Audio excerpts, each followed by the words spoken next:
Au sommaire, vos pactes d'actionnaires vous protègent-ils en cas de conflit? Le cabinet Bilé Aka, Brizoabi et Associés a apporté des éléments de réponse à cette interrogation lors d'un petit déjeuner d'affaires. Dans cette édition, nous parlerons de santé. Il sera question du manque d'hygiène dans le secteur de la beauté, notamment la parfumerie, l'esthétique, la coiffure, le cosmétique et la tresse en Côte d'Ivoire. Et puis une cantine 100% végétale vient d'ouvrir à Abidjan. Elle a pour objectif d'améliorer la santé de ses partenaires et du grand public à travers une cuisine bio. Voici pour le sommaire. Bonsoir à tous et merci de choisir Business 24 Africa. L'entrepreneuriat est de plus en plus prôné par des acteurs publics ou privés, mais cela demande parfois la mise en commun de deux forces, une force intelligence d'initiateur d'entreprise et une force finance qui vient faire des bénéfices. Comment aménager ces deux forces qui sont quelquefois antagonistes dans leurs intérêts? En cas de conflit, leur pacte d'actionnaires les protège-t-il? Le cabinet Bilé Aka, Brizoabi et Associés a apporté des éléments de réponse à ces interrogations lors d'un petit déjeuner d'affaires. Reportage. Outil clé pour la vie de l'entreprise, le pacte d'actionnaires est un contrat qui lie les actionnaires en vue de réguler la vie de l'entreprise ou encore pacte qui fait en sorte que les difficultés qui peuvent subvenir dans la vie de l'entreprise puissent trouver des solutions. Mais c'est surtout en cas de conflit que l'on voit l'importance du pacte d'actionnaires. C'est en tout cas ce qui ressort de la conférence débat animée par M. Joachim Bilé Aka. L'ancien bâtonnier de Côte d'Ivoire est formel. Le pacte d'actionnaires protège en cas de conflit, d'où son importance. Cela vous protège dans la mesure où cela permet aux actionnaires, aux associés, c'est-à-dire que les propriétaires des entreprises, d'aménager par eux-mêmes et par anticipation, avec bien entendu les conseils des sachants, les éventuels problèmes qui peuvent survenir dans la vie de l'entreprise et de façon à y trouver des solutions ou anticiper ces problèmes en aménageant les modalités de règlement de ces litiges. Le conférencier a par ailleurs sensibilisé les entrepreneurs présents sur l'importance des pactes d'actionnaires. Aujourd'hui, vous savez que la Côte d'Ivoire est devenue une plateforme d'investissement, il faut le dire. Comment faire en sorte que dans ce mécanisme de mise en œuvre de ces moyens, on puisse pérenniser non seulement l'outil économique qu'est l'entreprise, pérenniser des emplois de façon à ce que l'activité économique prospère et demeure. Pour les chefs d'entreprise présents à ce petit déjeuner d'affaires, le pacte d'actionnaires constitue un élément clé pour le développement de la société. Mais il faut trouver des partenaires avec qui on a une vision commune. Pour tout entrepreneur, le pacte d'actionnaires en fait fonde la société parce qu'on peut avoir des idées très belles, des idées très fortes, des idées très intéressantes et qu'on est capable de rentabiliser. Mais il faut à un moment donné effectivement trouver des partenaires avec qui on a une vision commune, avec qui on a une mise en commun des moyens pour arriver à développer des projets. Donc le pacte d'actionnaires est un élément essentiel donc de l'entrepreneuriat, du développement, de la création de sociétés. Ce petit déjeuner d'affaires sur les pactes d'actionnaires est une initiative du cabinet Bilé Aka, Brizoabi et Associés, un cabinet d'avocats à vocation internationale installé à Abidjan et dont la mission essentielle, en dehors de l'activité judiciaire, consiste à optimiser la sécurité juridique des projets. Du 17 au 18 juin prochain se tiendra à Abidjan la première édition du Salon Motivation à 360 degrés. En prélude au démarrage effectif, les organisateurs de ce salon ont animé une conférence de presse. Objectif, mobiliser la jeunesse panafricaine et ivoirienne en particulier afin qu'elle saisisse cette opportunité de partage d'expériences, de motivation et de coaching de haut niveau qui s'offre à elle. Mondesi Nascimento Odifini nous en dit plus. Le cabinet General Facility Management GFM a procédé ce jeudi au lancement de la première édition du Salon Motivation à 360 degrés à Abidjan.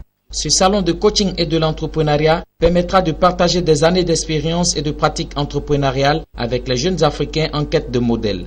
En présence de son partenaire privilégié, Stratège Expert Consulting, la responsable du cabinet GFM a précisé l'objectif que vise ce salon. Alors, nous avons organisé le salon de la motivation à 360 degrés pour aider tous les jeunes Ivoiriens à se lancer et à se prendre en main.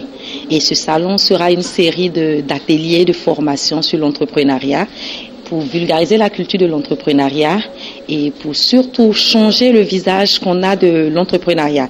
Avant, les gens pensaient que l'entrepreneuriat, c'était le financement, mais nous voudrons montrer que c'est d'abord la formation et l'accompagnement. Pour le directeur général de Stratège Expert Consulting, cabinet de gestion, de stratégie et d'expertise, il y a plus de joie à donner qu'à recevoir. Il a aussi profité de l'occasion pour annoncer les grandes lignes des activités contenues dans le programme de ce salon. Il s'agit de motiver les jeunes Ivoiriens à se prendre en charge. Il s'agit de l'émergence 2020. Et l'émergence 2020 commence par la motivation, par l'envie à entreprendre, par la vie à dépasser les difficultés.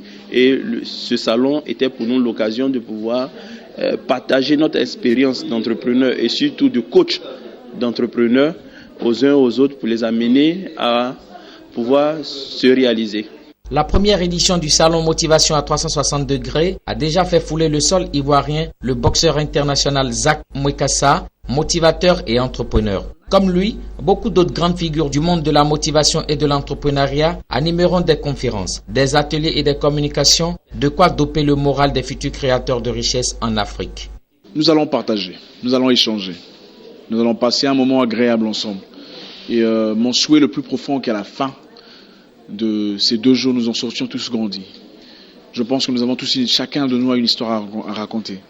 Et il serait imprudent de garder ces histoires, cette histoire que nous avons dans nos cœurs, sans partager avec les autres. Je pense que nous pouvons tous apprendre de l'expérience d'une autre personne. C'est la meilleure façon d'apprendre pour éviter les erreurs. Le Salon Motivation à 360 degrés se veut une plateforme de partage, de formation et d'incitation à l'entrepreneuriat. Il se déroulera du 17 au 18 juin à la Caisse Table d'Abidjan. 1200 participants sont attendus à ce salon.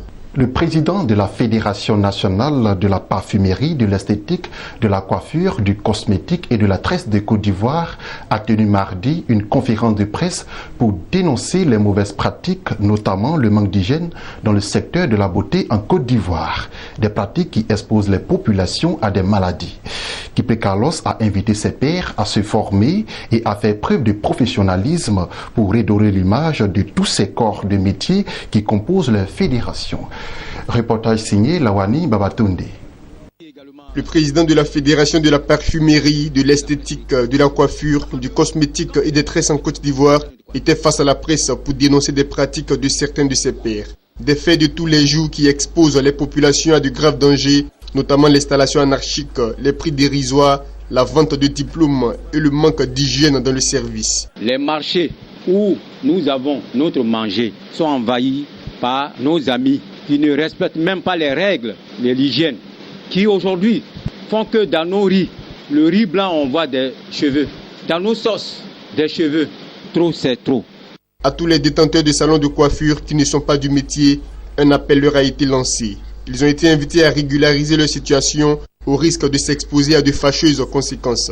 Tu ne peux pas avoir un salon de coiffure en ville et tu as un emploi à la CIE ou d'autre part. Mais c'est qui tu éduques dans le salon de coiffeur? C'est qui tu emploies? Comme tu aimes les salons de coiffure, tu veux avoir de l'argent vite, tu as acheté des appareils très chers qui coûtent même des millions. On vous dit, venez vous faire former, avoir une spécialité, savoir faire un shampoing et tu as un salon de coiffure. Mais quand tu refuses maintenant, c'est toi-même qui vas aller fermer ton salon de coiffure. Il faut qu'on respecte ce métier. C'est un métier noble qui nourrit son homme. Ce point de presse organisé par la Fédération nationale de la parfumerie, de l'esthétique, de la coiffure, du cosmétique et des tresses de Côte d'Ivoire marque le début d'une campagne de sensibilisation pour un secteur de beauté assaini et réglementé sur l'ensemble du territoire. Cette fédération a été créée le 25 mars 2015 et regroupe plus d'une vingtaine d'associations, mutuelles, distributeurs, techniciens et formateurs du secteur de la parfumerie, de l'esthétique, de la coiffure, de la cosmétique et des tresses.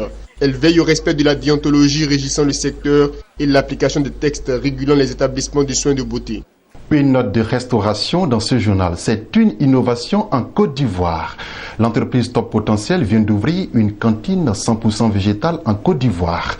Cette cantine se propose d'offrir une cuisine flexible, curative et gustative à base de produits bio, avec pour objectif d'améliorer la santé de ses partenaires et du grand public. Restons toujours avec Lawani Babatunde. Une cantine 100% végétale. L'idée suscite la curiosité et ils se sont déplacés en grand nombre pour la découvrir. Et surtout, être les premiers à déguster ces mie. Des plats faits à base de produits bio, fièrement présentés par le chef diététicien. Les plats que vous avez au menu sont juste, vous avez le bambou, le pousse de bambou aux champignons et des algues. Et ensuite encore, vous avez encore les mix végétaux. Et pour finir, encore, vous avez encore un champignon qu'on appelle le pied de porc. Il est énorme, il est découpé tout simplement.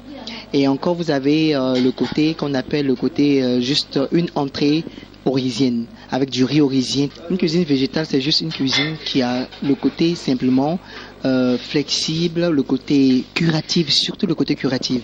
Elle a juste la capacité de pouvoir vraiment guérir, prévenir et aussi, avec le côté chef cuisinier, le côté gustatif. Les tables sont dressées. Les invités sont servis. Tour à tour, ils semblent savourer l'entrée, les plats de résistance et les desserts qui leur sont proposés. Je m'attendais à un autre goût, mais bon, je me rends compte que c'est bon.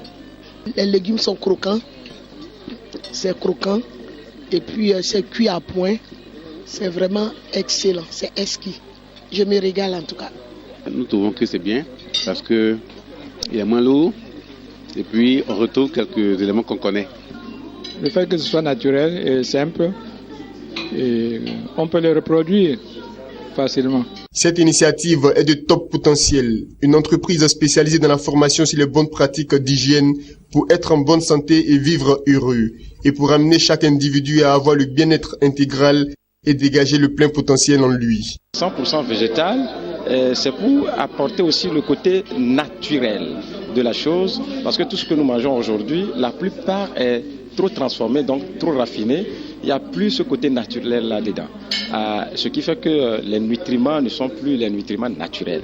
Et donc, et c'est ce qui entraîne beaucoup de maladies aujourd'hui. Vous voyez, nos aînés, une seule personne a diabète, tension, obésité, etc. Et ils meurent comme ça rapidement après avoir créé la richesse. Alors on se dit, comment créer la richesse et jouir de cette richesse-là jusqu'à la retraite, se sentir en bonne santé. Aujourd'hui, l'alimentation est un élément très important dans la bonne santé, le bien-être et la longévité d'un individu. Après la Côte d'Ivoire, Top Potentiel compte décupler cette expérience dans tous les pays africains où elle est installée pour bâtir un monde d'abondance et de bonheur. Terminons ce journal avec cette fois des informations en bref. La Chambre des représentants du Nigeria est très en colère contre le gouvernement fédéral suite à la réduction de l'amende de MTN Nigeria de 3,9 milliards de dollars à 1,65 milliards de dollars. Elle exige du ministre de la Justice et du procureur général de la Fédération Aboubakar Malami, du ministre de la Communication Adebayo Shitu et du directeur général de la Commission des communications du Nigeria, NCC, Ouma Dambata, une explication claire sur cette revue à la baisse de la sanction, et ce avant ce 20 juin 2016. Poursuivons toujours en télécommunication et cette fois au Cameroun. La ministre camerounaise des Postes et des Télécoms vient de monter au créneau pour fustiger la persistance dans les bases de données d'identification de tous les opérateurs de la téléphonie en activité au Cameroun, d'abonnés non encore identifiés. La ministre camerounaise des Postes et Télécoms annonce que toutes les puces téléphoniques non identifiées et activées sur le territoire camerounais au-delà du 30 juin 2016 sont purement et simplement désactivées. Voilà, c'est d'ici que s'achève ce journal. C'était le journal de l'ensemble de la rédaction de Business 24 Africa. Merci de nous avoir suivis. Nous sommes la première chaîne panafricaine d'information économique.